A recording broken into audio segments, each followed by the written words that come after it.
एक बार गुरु नानक देव यात्रा पर थे। उनके साथ उनके कई शिष्य भी थे। वे एक गांव के बगल से गुजर रहे थे।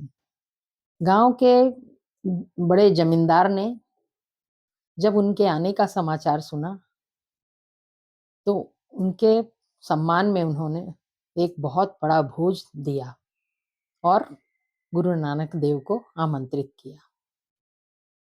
उसी गांव के एक गरीब बढ़ई ने भी, जिनका नाम भाई लालू था, गुरुदेव को आमंत्रित किया।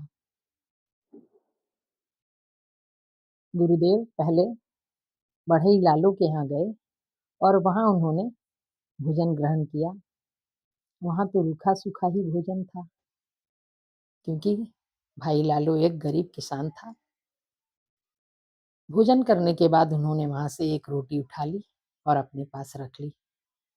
इसके बाद वे मलिक भागो जमींदार के यहाँ भोजन पर गए और उनके परोसे हुए थाल में से उन्होंने एक पकवान उठाया और उसे मुट्ठी में दबाया।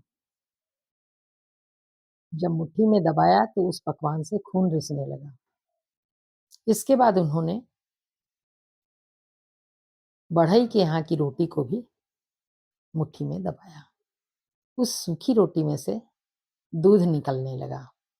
यह दृश्य देखकर वहां के सभी लोग आश्चर्यचकित हो गए। इस पर गुरु नानक देव ने ईमानदारी और बेईमानी दोनों तरह से कमाए हुए धन का अंतर लोगों को समझाया कि बेईमानी से कमाए हुए पकवान में से तो गरीबों का खून ही रिश्ता है,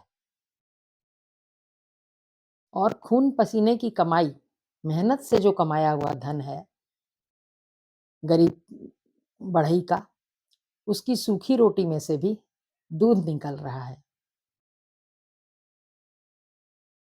उनकी जो सिद्धांत चार थे गुरु नानक देव के, उनमें से एक सिद्धांत कीरत करना है। कीरत करने का अर्थ है ईमानदारी से धन कमाना। उनकी शिक्षा है कि हमें जीवन में ईमानदारी से ही धन कमाना चाहिए। उन्होंने इस घटना से लोगों को यह समझाया